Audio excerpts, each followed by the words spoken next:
right? Yes. Okay, so we've been recording, excuse me, we've been recording these meetings for the new members. And it's really helped our community stay in touch. And then we put all of the recordings on our YouTube pages, which do get views, right, Mike? Correct, they do. Yeah, so we started it during COVID, and I think we'd like to try to keep the practice going forward, but more on that from Lauren. So there is an agenda, and typically the chair sets the agenda, but right now we're absent a chair. So because we have some new members here, so I think probably the first thing to do is maybe make some introductions and say hello to everybody, and then go to the first order of business, which I think is to elect a chair, right, Lauren? Yes. Yes. So I think everybody knows me. It's David D'Arcangelo. I'm the commissioner here. I'll introduce our MCB team. With us is our deputy commissioner, John Oliveira. Our Hello, director everyone. of communications, Mike Ciccone. Hi there. Our general counsel, Lauren Lang. Hello. And then I think that's it from our MCB team right now. Periodically, we have others join, maybe Nate Scrocky, our director of central registry, or Gina Vitale is our budget director. Nathan's here. And other people join as well. So as well as the public, these are public meetings. We encourage public participation. But again, this is a public meeting. We can get into that with Lauren, the difference between a public meeting and a public hearing. And, although recently during COVID, we had a public discussion period, I guess, that's going to be up to the prerogative of this board if they want to do that or not. So maybe the members could introduce themselves first. I don't know how you want to do this, but who wants to go first? Maybe Blair. Blair, we just swore you in at the governor's office. Maybe you can make your introduction. Good afternoon, everyone. My name is Blair Wong. I'm a licensed optician in Massachusetts since 1980. I'm the director of the opticianry program at Benjamin Franklin Cummings Institute of Technology.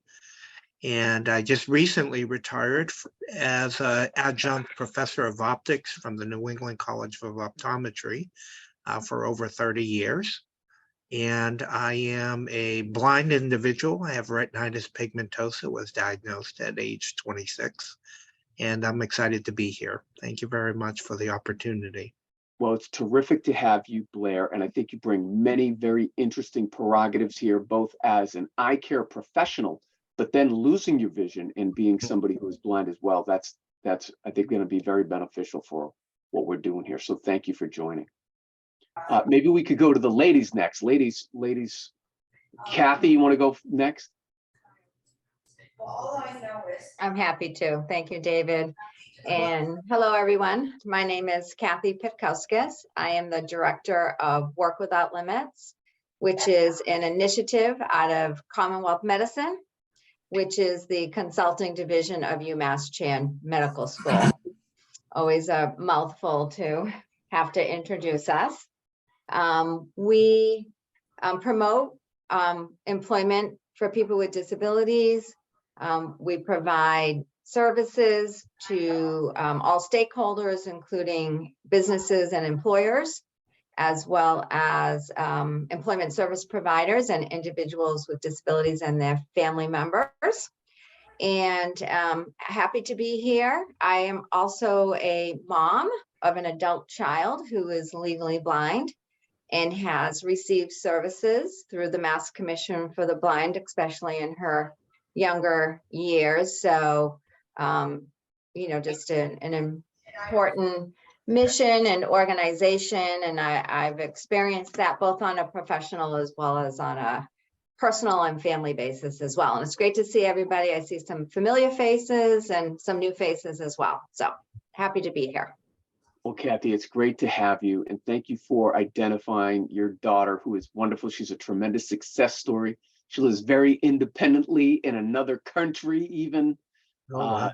So she's one of our success stories, as you are as well. Kathy's being humble. She's in the Disability Hall of Fame. As full disclosure here, I've been friends with Kathy for a number of years now. It's interesting how the wheel comes full circle. I was on the Resource Partnership Board, which was an organization that Kathy had started and was the executive director of, which helped people with disabilities find employment opportunities. So We have come know full you- circle. I know you're going to add great value here, Kathy. Thank you for your Thanks, service. David. And Colleen. Hello, everyone. I'm Colleen Moran, and I am Director for Workforce Integration at Mass General Brigham, and have been partners with David and MCB for a long time. I was with Spalding Rehab for a long time, and then moved to the big house up into the parent company. And I'm delighted to be here. It's such a thrill, but have been, great employer partner. We've been able to just do so many things together with MCB, and I'm thrilled with the quality and connections, and the candidates are wonderful, and everything's just been really, really positive relationship. So thrilled to be here. Colleen, thank you so much. We've gotten so many great VR placements with you and the organizations you've been a big part of. Maybe the leader, John, right? It's certainly one of the larger organizations in terms of placements. And you've gotten our Employer of the Year award as well. So thank you. You're going to be a great addition. And next, maybe Brian. Thank you, David. I'm Brian McDonald. I'm the president and CEO of National Braille Press in Boston. I've been here a little bit over 15 years. And for those that are not familiar with us, NBP produces all kinds of material in Braille and tactile graphics for education, as well as for business and billing statements and all kinds of things. So we really support Braille literacy and tactile literacy from cradle to grave. Yes, Brian, and thank you for your advocacy. MCB and National Braille Press have really been partners for decades, right? But that predates both of us, all of us here, I think. Yeah, that's true. So it's great to have a national organization in Massachusetts providing Braille, a tremendous resource. Thank you, Brian. And then last but certainly not least, the esteemed President, Dr. Purcell. Hello, Commissioner. Good afternoon, everyone. It's nice to see you. I'm the one who's missing that guy Blair over there because he left us after 30 years, if you want to know who I am. No, I've had the pleasure. It's my second year serving on this statutory advisory board. It's been an honor. I'm a second generation graduate of New England College of Optometry. I currently serve as the president and CEO. I have the honor of doing that and leading a group of incredibly dedicated people. We have a very significant component of low vision in our institution. Our clinic is on the BU campus. We serve community in all aspects, but those who have visual deficits, complete blindness, or visual deficits is a key element of our patient population. And we're very proud of the partnerships we built with the commission. I'm not a Bostonian. I've moved here about 4 years ago. Oh, it's 4.5 years ago now, I guess I have to say, from starting South Florida, and spent a little time in Texas as well, but couldn't be any more proud to be part of this group. I love what this group does. It's such an important component of the work that we do to help serve the communities here in this area, and looking forward to working with all of you. Thank you, Commissioner. Thank you, Dr. Purcell. And again, full disclosure, one of the programs that we've innovated on with the good doctor here is a fellowship program that we do. That's the first of its kind, right? And so we heard from our community that we're having challenges in some of the more rural areas. So we're working on that. That's kind of part of the emphasis of it, and also a diversity emphasis on it as well. I think we've been able to achieve that. So that's a good thing. So, all right. Well, it's actually a residency, Commissioner. It's a residency in low vision and vision rehabilitation. And we're really proud of that program and have had actually incredible interest in that residency. So we're very excited about the opportunity. We'll have our second graduate from that residency, and they're already serving the community. So we're very excited about that. We hope to keep it going. It's a great program. So with that, with the introductions behind us, Lauren, I think the first thing on the agenda, right, is for you all to come together and vote. Your first vote would be to elect a chair. Now, what is the chair going to do? Well, the chair would be the one who sets the agenda, works with you all to set the agenda, and then generally is the liaison between MCB and you all for things that arise, questions, comments, items of interest. So, my hope would be to meet with the chair periodically, like once every couple of weeks or something, to talk about the goings on and what's going to happen at the meetings. I think ideally that would be the role that the chair would fill.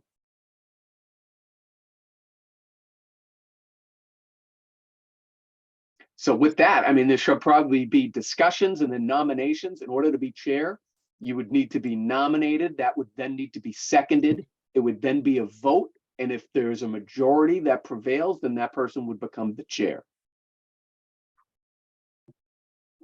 David, this is Kathy. As a Yeah. new member to this group, I'm brand new, first 5 minutes or whatever it's been. Yes. So there are 5 members to the group, right? 4 of Do them are they- brand new. And that's what I thought, 4 are brand new. Okay. And we're the voting members? Just the 5 of us are the Just voting the members? 5 of you. Okay. Yes. Okay. I don't know where the nomination's gonna come from, so I'll mute myself at this point. I don't Do think you only can the nominate members nominate? yourself.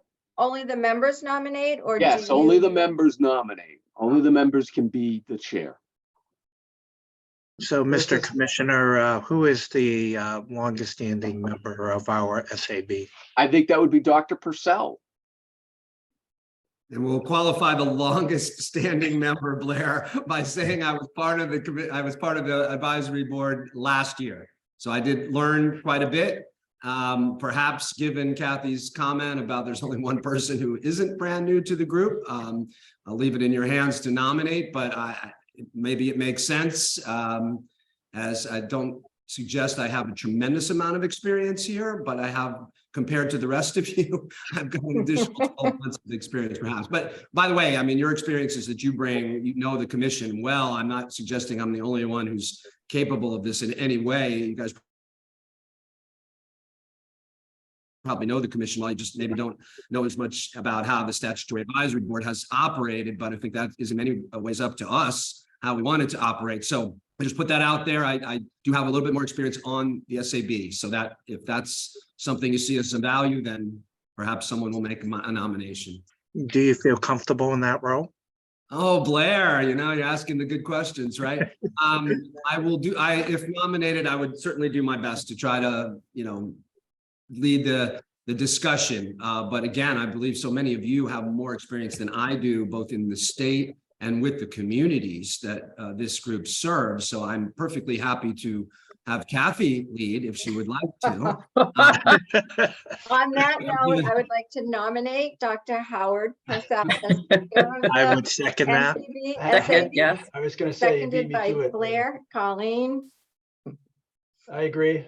I Okay, was- so- I was gonna second it, but Blair beat me to it. So You have a nomination, Lauren.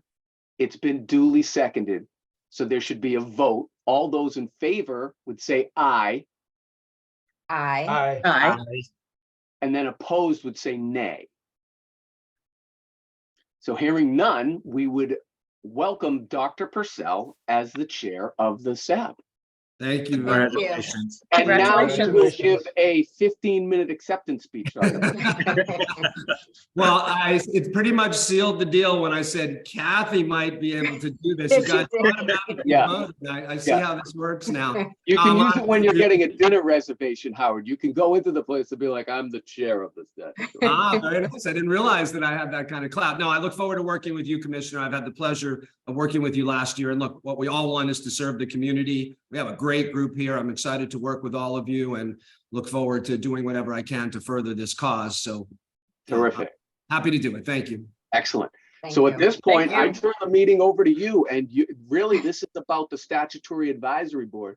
I hope you realize, like, what we just went through, that was very organic. I purposely didn't want to, and I'm putting in air quotes here, like set that up ahead of time. I don't view that as my role or MCB's role. The people at MCB are public servants. They're tremendous, and they work very hard and get paid to be able to provide that public service, right? You're all volunteers. We recognize that. So we're here in a dialogue, and Lauren, I think we're going to go over like the statute. This is an advisory advisory board, right? So one of the things I'm hoping we can get back to is that advisory nature and really use you all and the tremendous expertise you have to help guide us so we can get more consumers in, provide great services, and again, just get your advice on how best to be able to do that.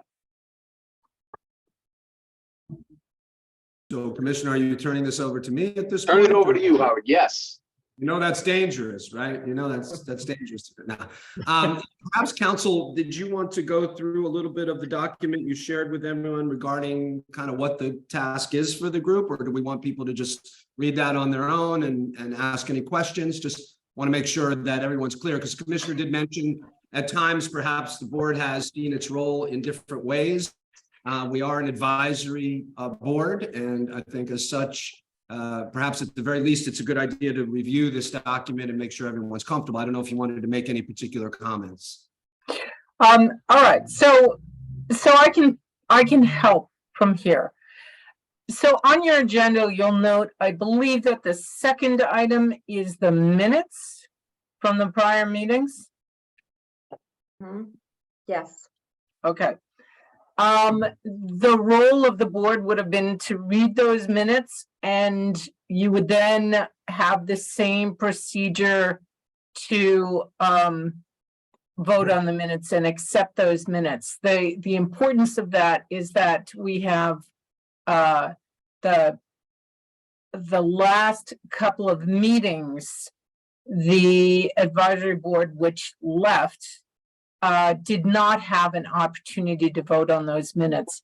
One of the situations was that it was sent out late, so we had a commissioner's assistant who was leaving, and she sent the minutes out late to the board, so they didn't feel comfortable with it.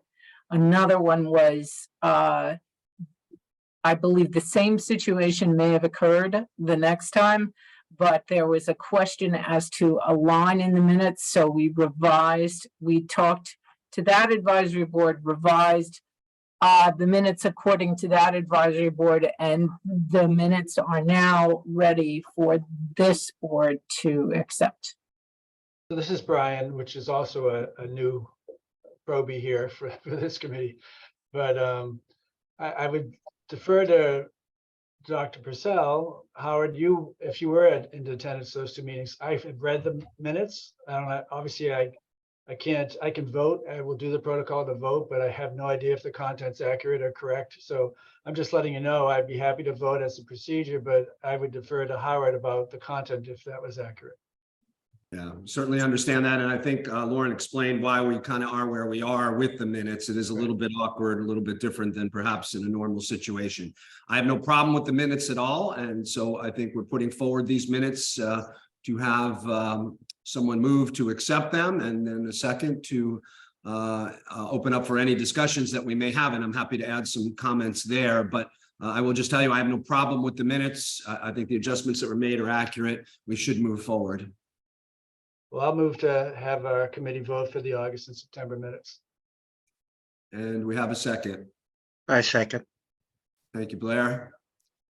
So just discussion before we move forward with any vote, and I would just say that what we want to make sure we're doing is keeping up with those minutes and not finding ourselves in a position where we're backlogged a little bit. We will certainly do that. Should be pretty straightforward for us. I think the task of minutes has been done very well, just some minor things that, always happen along the way. But if there are any questions, I'm happy to answer, but I have no reluctancy to move forward in accepting the minutes. I have one recommendation, I guess, or request, in that going forward, if we could refrain from the use of acronyms in the minutes. I did review the minutes. It was a little difficult to follow simply because of the use of acronyms in the minutes. So if we either that or have a glossary of acronyms available would be fine as well. So We that's can just make my one. sure, would it be all right with the committee if when we first use the name of whatever it is we're going to use for the acronym, we put Yeah. that in parentheses? Yes, and go yes, at the forward. beginning. Perfect. Yes, Yeah. I absolutely. wouldn't, a glossary might be a little hard because we're short of staff, but Sure. we can certainly do that.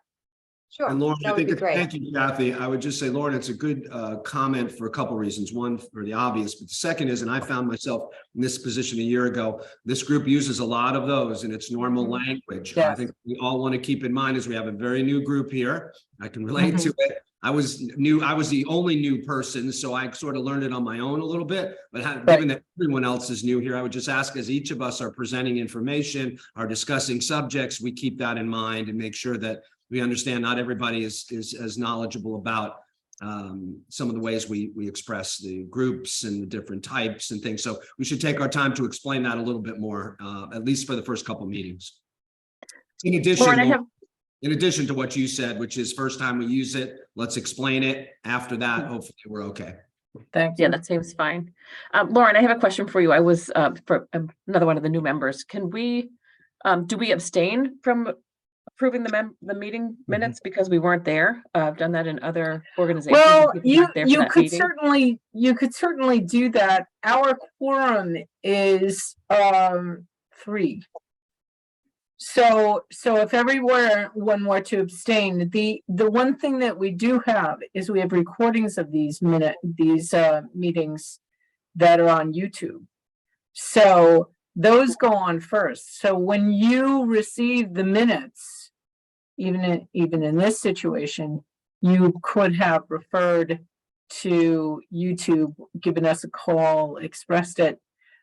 If you want to put this off for the next meeting, I would urge people to watch those meetings. Anyone who is uncomfortable to watch the YouTube videos, and then you may feel more comfortable as to how you vote. If I can just add in as just a member of the public with a concerted interest, obviously, in what the commission does, in a similar situation to Kathy, technically, you shouldn't vote on minutes if you weren't there. Right. And so I do think you should probably either put it off a month so that people can listen to the video or listen to the recording, but it's a valid question that Colleen is asking. I didn't say it wasn't valid. And I have No, a, I know that, but Yeah. I just don't think people should be voting if they weren't there and haven't listened to the recording. Right. Okay. Yeah.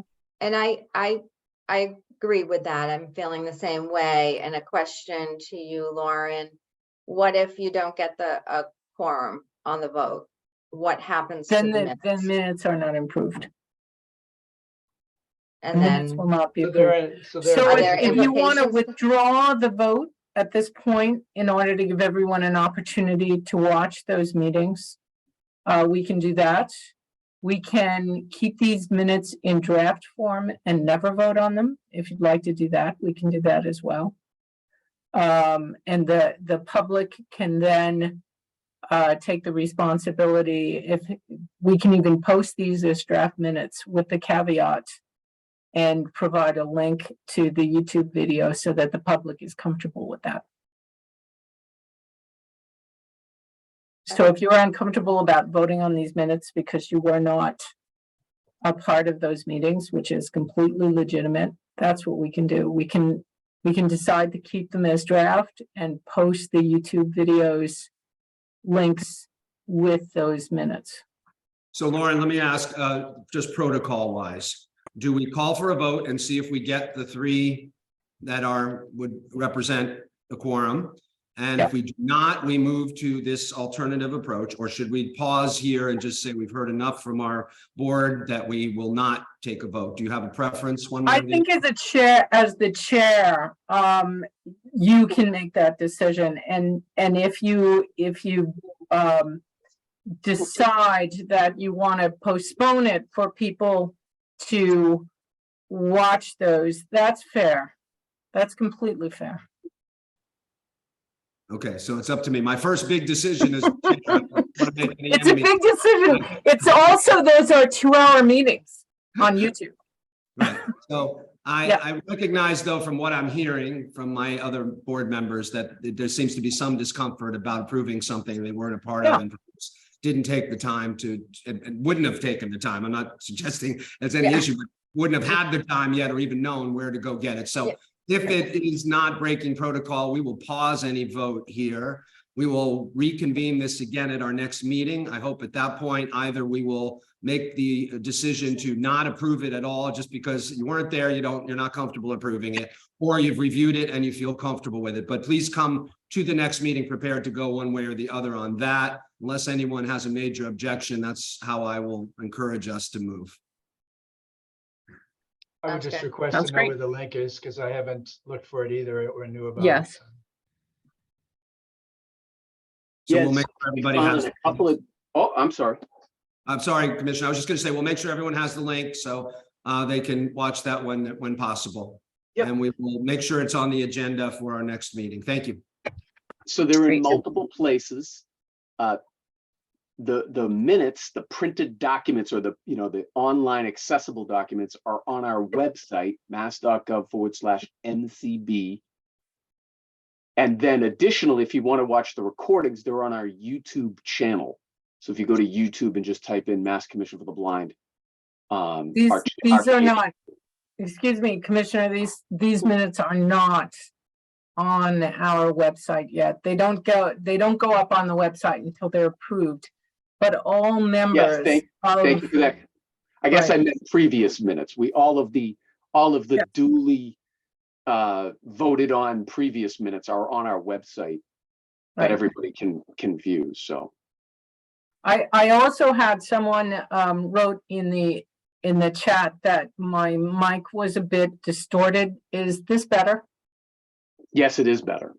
Okay. You're a little overmodulated previously. This is probably a question I already know the answer to, but I'm going to ask it just to be sure. The format in which this can be viewed and listened to will be appropriate for Blair? Yes. Yes, Okay, thank you. I was hoping I knew the answer to that. I just. yes. Make We sure. endeavor from the start to make all of our stuff accessible. And we've been pretty good at achieving high levels of accessibility. But we're not perfect. So if it isn't, just notify us and we'll work to get it in a format that is accessible for you. Okay. Thank you, Commissioner. But right now, the best way for me to participate is through that YouTube recording. Is that correct? Yes. If you want to view the previous meetings, yeah, that's probably the easiest way. Well, and you also, I don't know how you read the document, if you have JAWS or some other screen reader, but those documents should read with JAWS or whatever screen reader you use, they should read. Yeah, I use JAWS. Okay. Good, thank you. So should we move down the agenda then? Are we okay with? Yes, could you tell me what the next item is, please? I would be happy to. It says overview of the statute relative to the SAB. So I think that's kind of you, Lauren, if you don't mind. Like, no By the way, problem. I just put the link to our YouTube channel in the chat for anybody. Oh, who's thank you. Okay, so if you're gonna review the statute, and as you can see that the statute has that the members of the board are appointed by the governor, that there are 5 members of the board and that they are chosen for certain qualifications and skills. All of that has occurred for all of you, and you've announced your qualifications and skills, and it's pretty impressive. You will also note that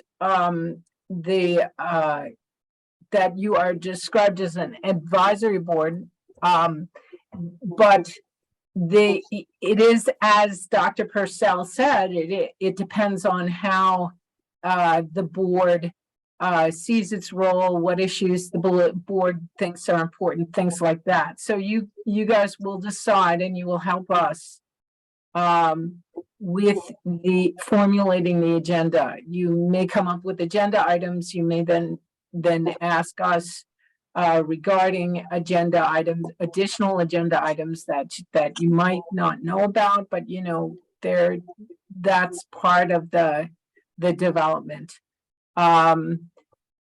The rest of it says that we meet monthly. Typically, that does happen. There are times when a delay will occur, or everybody will be at summer vacation, whatever, there could be vacation times, things like that. So we might miss a month during the year. What you would probably want to do is you're not supposed to miss 3 meetings during the year. In that case, the chair is required to let the secretary know, and the member would then be replaced, depending on the discussion. So all of that is in that statutory section. It's, you know, it's not detailed, but it does give you some information from which you can that you might find valuable. Thank you, Lauren. Are there any questions on that? I mean, take a look at it. I think it's helpful to just review, and then we'll certainly allow time next time for any additional questions that you have. But are there any now that aren't clear that you want to bring up at this point? Not hearing anything then. I think, Lauren, you know, not everyone is as accustomed to open meetings and open meeting law. This is a little different than many of the boards that at least I've sat on in the past. Actually love it. We love having our public members and being open to the community to provide feedback. And we ultimately will talk about whether we're going to continue through Zoom and how that's going to look. But perhaps the differences, the intricacies between an open meeting and a non-open meeting, could you just cover that briefly, if you don't mind? Okay. Now, I believe Dr. Wong has not yet received my my email on open meeting containing links to the materials and the summary of the conflict of interest, which is also pertinent to your role on the Statutory Advisory Board. You are special employees of the Commonwealth, which is why you have to pay attention to open meeting law and to the conflict of interest. And open meeting law is just this. There's an agenda. We have to give notice to the public. The reason that it's an open meeting law is because you are statutorily created. And the open meeting law requires these types of public bodies. There are exceptions, but it requires these types of public bodies to hold open meetings. Open meetings also talk about deliberations. If there is something within the jurisdiction of the body and you want to have communication among the members, the deliberations should occur during the open meeting. You have to be very, very careful about having a deliberation outside of the open meeting, and deliberations can occur outside open meetings by even emails. And emails that might be serial emails could, if there's a communication with the quorum in a serial email, it becomes a deliberation and there could be a violation of the open meeting law. So, Lauren, I don't want to interrupt you, but just 1 second. That for me was one of the bigger changes that I had to adapt to be honest. We're used to communicating with each other in between. Hey, what about this? Hey, what about that? That's kind of hard, but a lot of us do on boards. That to me was one of the bigger changes. And so I just wanted to pause there for a moment, make sure everybody understood that part, because we get ourselves in trouble if we do what we're accustomed to doing. This is a bit different here, and just wanted to make sure that's clear to everyone. It's a really important point. Thank you. it is, well, okay, so it's, and I did a little reading up before the meeting because it is the kind of thing that can get you into trouble very easily without you even realizing it. So in other words, if something went out, if a report went out, and the chair just said, this is the report that we'll be discussing at the meeting, and someone were to read that report and reply back to the chair and to all of the others and say, this is my opinion about that report, it's a violation, even if no one answers it. So you have to be really careful. Administrative matters, those are not deliberations. You know, when are we gonna have this meeting? That's not convenient for me then. Can we do it this day? Those kinds of deliberations, those kinds of emails do not have anything to do with it. What do you think? Should we, why don't we have, let's have something on central register so we understand how that process works. We'd like to have something like that on the agenda. What's the wording? How do you want to put that? That can sometimes be a discussion between the agency and the chair to come up with the topic. You might ask a couple of questions. That would not be a deliberation. There's no quorum involved there. You could even have two of you meeting on it if great minds think alike but then you cannot communicate that to anyone else. If you go to other meetings and you're all there, you can't talk about things within the jurisdiction of the board. If you go to you go to do tours and you're all together, you can talk about the tour and everything else. You just can't talk about what's in the jurisdiction of the board. So there are little places that you just have to be careful of, and deliberations is one of them. These are all, there's the open meeting, which is what we're having here. There is an executive session within open meeting, which takes place away from the public. That has to be announced in a very particular way. There are 10 reasons why you might do that, and this board generally doesn't fall under any of those. You know, like you don't bargain union contracts, you don't hire people, you don't, you know, and there are certain reasons to do. You're not an electric company, you're not talking about utilities, there's no real estate discussions.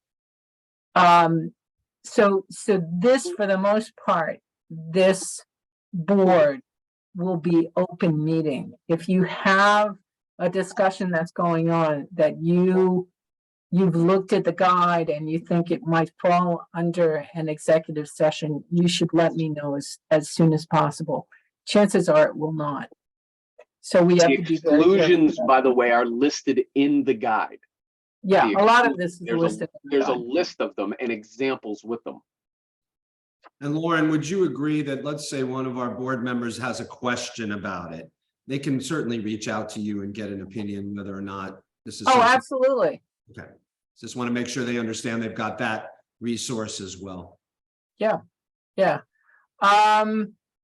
We need the agenda as soon as you can get it to us. We have to give notice to the Secretary of State's office and to administration and finance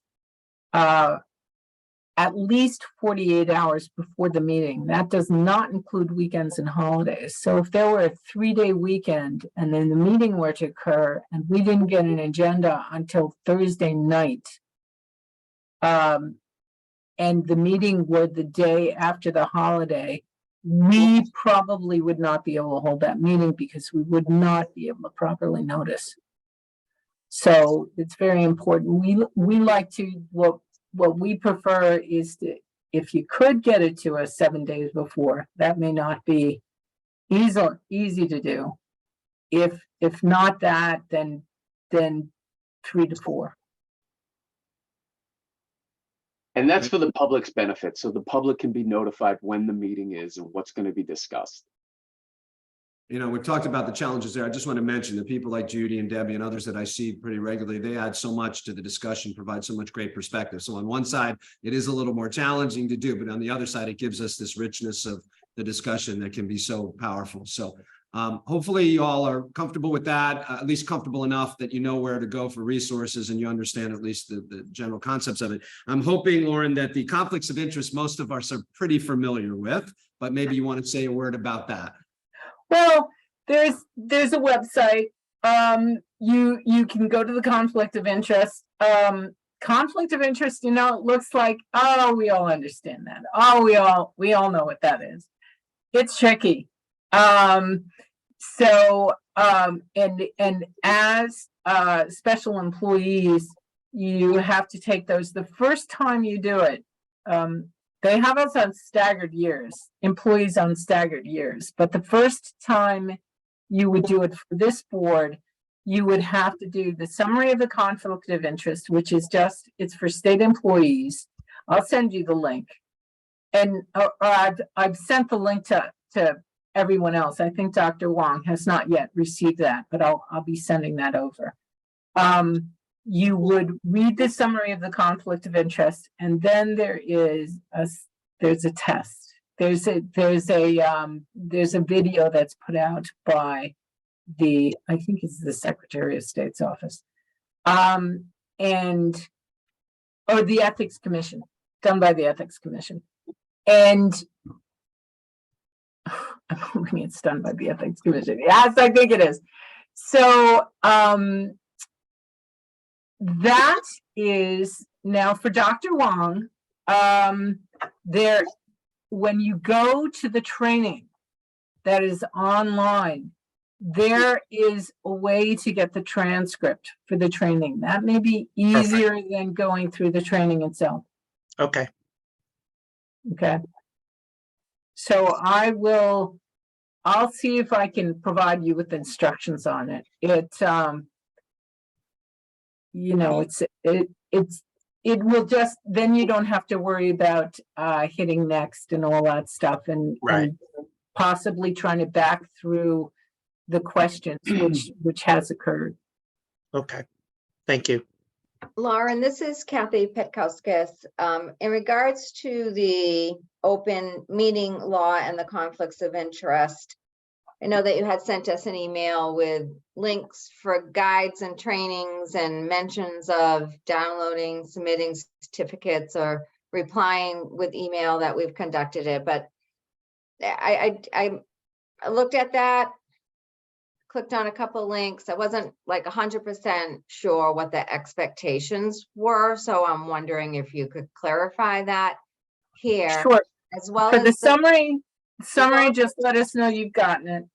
let me just say, as well as the timeline, I work very well with deadlines. I know everybody here is very busy. So if I knew when I have to have something done, it's extremely helpful. Yeah, well, I mean, you could set your own deadline on that. I'd say no longer than a month. From today. If you could get it done as soon as possible, it's can be tedious. You know what I mean? Okay. So what is it that we're doing exactly? Or should I you can refer me back to the email if you'd like. No. I can give you an idea. So there are certificates with a bunch of these things. I wouldn't necessarily say they're going to be all that accessible for Dr. Wong. And sometimes if you're not into the technology, maybe it's not all that accessible for that as well. For the summary of the conflict of interest, we just need to know that we have sent it to you. So my email to you satisfies that. Okay. It's more a requirement of the agency. I think for the test, there is at the end of the test, there is a certificate that you get. If you want to do the certificate, or if you want to send me an email saying, yeah, I went through this, it's not a test, it's a training. It has test questions in it. That's why I think I'm mixing it up. You can just send me an email saying I went through the training. If you, with regard to the OMM materials, there is an acknowledgement form on the in the materials that says, yes, I have read the materials. That's that's what we will want to get back. Now, the OML, it says within 2 weeks of your being sworn in, we should have the certificate back. That is, that doesn't always happen. If you can get the certificate back to me as soon as possible, that would be good. For the OML. Guys, I suggested that maybe everyone had done those things before. I just, if you haven't, just a couple things to keep in mind. Just because you have a conflict isn't the issue. The issue is identifying it and making sure you're clear about it. Therefore, there may be situations where you may need to recuse yourself from a vote or something of that nature. But just so Or everyone knows, disclose. right, disclosing it is the key. Thank you, Commissioner. Disclosing it is really the key element here. Well, it may not be. It's the disclosure and then the decision, whether you need to recuse. Right. Because disclosure may not cure the situation. Thank you. That's why we have you around, Lauren. Mike just sent out some helpful links. Saw that. Thank you, Mike. That's great. Thank you. All right.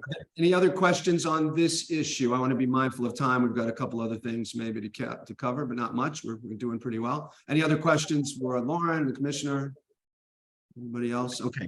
So Can I just discuss this whole thing about it? Now, when I provided you with the agenda, there was a statement at the top of the agenda about that the prior chair used. You are supposed to let people know that this is being recorded. On the Zoom, it will pop up and say that this is being recorded.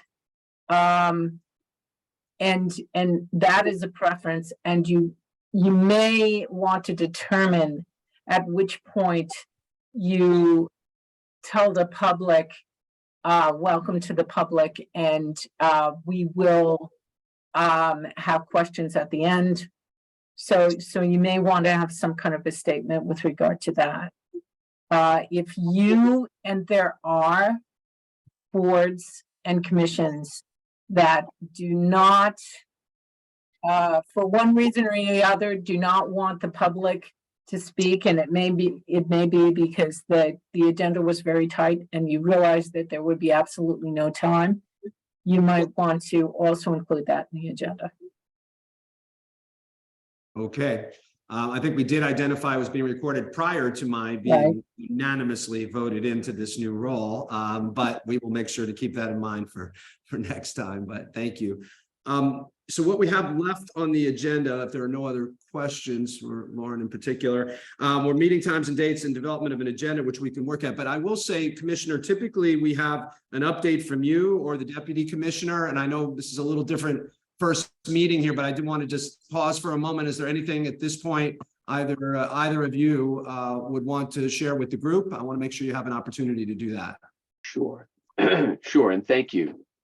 So we're here as a resource, obviously, and to have a dialogue with you all to be connected to the community. So whatever we can do now or going forward, just, know that we're all in service together for our community. John did have to go. We had a previously scheduled meeting, that is the Department of Education's meeting, actually. We had gotten money through the CARES Act came into the state, and then the legislature had a vote to disseminate it to the disability agencies that have people who turned 22 during COVID. So there was additional monies set aside for that programs and services to be able to make sure that those people get the supports that they need, because they kind of really didn't get them during COVID because everything was closed. Anyways, DESE is running that program. They're the point on that. We've got some money in that. So John went to that meeting, which is being held right now. So generally speaking, MCB is doing well. We are in a little bit of a change right now in that the commissioner's executive assistant moved on. She got a better opportunity. So we're in process of hiring for that. So I'm doing double duty there. Additionally, our HR liaison moved on. She got a promotion as well. She got promoted up to the Executive Office of Health and Human Services doing human resources for them. So we have a new HR liaison that we've been trying to acclimate into the agency. So that's good news. But that's caused some, additional work than we usually have to do because some veterans that were there are no longer there. So, we're having to kind of do double duty there, myself and John and Nate, the executive team. But that's a good thing. And then off of that, we've had several other hires that we've done. We're hiring a chief of staff who is an existing internal candidate. We hope to be able to make that announcement by the next meeting. And so there's been a lot of internal movement within MCB, personnel wise, I guess is the point by that. But we continue to do well. Things are opening back up. All the programs, for the most part now, are open back up. We've been working closely with our partners. And again, I see Dina here. So with the Carroll Center, with MABV, with Site Loss Services and the Polis Center and all of the, Lowell Association, all the organizations we typically work with. We just got indication from administration and finance to revert to get all the money out there rather. So typically what we do is, so the Commonwealth, the nature of contracts for services within state government, not just MCB, but within state government, there are procurement laws around those. And the procurement laws basically say, to just boil down a lot of stuff into a very simple thing, basically say that you can't get something for nothing and you can't give something for nothing. It works both ways. And so any service that we provide is supposed to be backed up by documentation, and like the service is supposed to be rendered. Okay. So with the main money that we get through our regular budget dollars, that remains true. However, with this new money that, again, a lot of it has come via the feds, but some in state money as well. They're really trying to push it out there. And this is, we're trying to kind of, putting in air quotes, catch up from COVID, if you will. So now they're saying, don't even wait for that. And don't even worry about making like quarterly payments or whatever. Just get the money out there. So now our finance team is pivoting because that's generally the practice. And that's how most of our systems are configured. Like, once you submit an APO and then put it all, once that works all through the process, APO, agency purchase order, once that works through the process, then the payment is rendered. So now with this quote unquote new money, with the COVID money, A&F is telling us, no, bypass that and just get it out there. So that's something that we're trying to work through right now behind the scenes. That's a different practice for us. So we're trying to do that as well. But otherwise, we're having pretty good results with returning to people's homes, with trying to find the right blend. We think we're close. I don't know if we'll ever have it perfectly, but of most of our counselors are teleworking significantly. So they're on the road. And what we're trying to do is keep the benefits that we've learned during COVID, which is, so much of that travel time that got repurposed. We were able to successfully see more consumers more often. So how do you keep elements of that to be able to do that, but at the same time, get back to the in-person at kitchen tables and, in the community, because that's really where our counselors and consumers seem to thrive and get the best results. So, that's continues as well. Thank you, Commissioner. We do have about 5 minutes left. So what I wanted to do, first of all, when it comes to meeting times and dates, we typically have met Wednesday at noon. Since you all are here and have shown up, at the moment, we will look at continuing Wednesdays at noon. If for some reason that becomes a challenge or some consistent issues that you may have, please let us know. But if that works, great. If not, please bring it to our attention at some point, because obviously we're a small group. We need to have everybody present. Lauren even It mentioned. seems like most of the meetings were Fridays. at noon o'clock, from noon to 2. This is the first one I've seen on a Wednesday. We've also had them on Thursdays, I think, too. So It's been just about every day of the week, to tell you. Okay.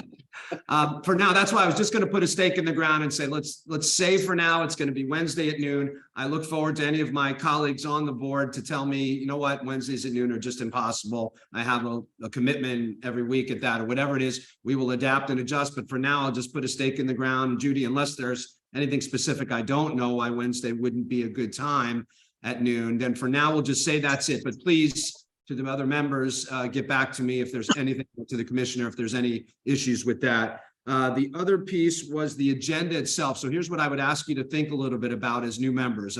It's fresh in my mind as I wasn't a new member not too long ago. What do you want to know? What would help you to know so that you can be an active and engaging member? One thing I know that the commissioner has presented in the past, as has the CFO, is the financials. You know, how are we spending the money? What are we spending it on? Learning some of the terminologies. I think for next meeting, Commissioner, I think that would be almost a must-have. I'm seeing some of my colleagues nodding, but I think that's something that absolutely we would want to see. But I'll ask my colleagues to think a little bit about, as you think about what would you want to know in order to be able to contribute your best. And if you could get that to me or to the commissioner, either way, that would be really helpful. So could you think through that? In the meantime, though, we definitely want a full report on the financials and how the money is being spent, what our budget looks like. Those are some of the basic things that I think we all, Commissioner, would be interested in seeing. And I know you're comfortable having presented that in the past.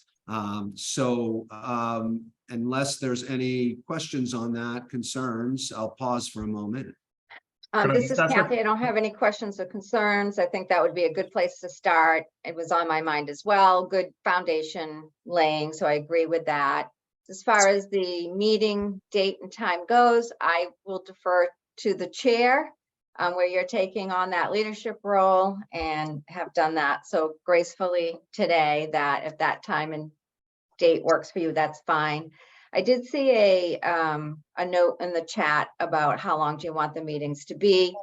I'm going to answer it for me. My preference is 1 hour. I think we can be efficient during that time. We have been today, so that would be my preference. And as for agenda items, one thing other than just, you know, eventually just laying foundation so we really understand the organization well, is just kind of put it back to the commissioner and the staff about, you know, what are some of the pressing issues? This is an advisory council. You know, are there any high priority issues for you that you'd like to get some advice from us on? Okay. So I would just kind of put that back to you. Thank you. Great thoughts. And I'm sure the commissioner will keep that in mind as we have discussions further on the agenda, et cetera. And if anybody else has any thoughts, please share them, whether now or at any point with us. I think, does everyone have the ability to communicate with each other? We all have emails. You all have all of our emails. I'm talking to the new members particularly. I will assume you have everyone's emails. So again, being mindful of what Lauren shared with us, but in terms of just agenda items and things like that, that's obviously fair game. We do have just a couple minutes left. I want to make sure, I don't know if today we need to, but I will anyway, of any of the public members, if they had any comments or thoughts they'd like to share, welcoming the new members, perhaps, I don't know, something like that. But if you do, let's just pause for a moment here and make sure we hear from our public. Let's give it another second. Sometimes it takes people a minute to get their mutes off. I know I'm in that category at times.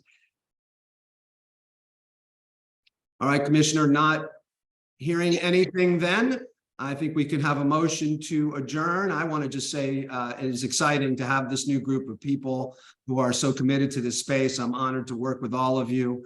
And I will do my best to serve as the chair, but I'll need all of your help. We're a small group, and so obviously we'll work very closely together. But I do look forward to working with you all and getting to know you better and helping as much as we can to serve this community that we're so passionate about. Can I just ask a quick question about the meeting dates? Please. So just so you know, and we can cancel it obviously if we need to be, but we do have one, and I think it was the previous group that set it for December 9th, which I think is a Friday from 12 to 2.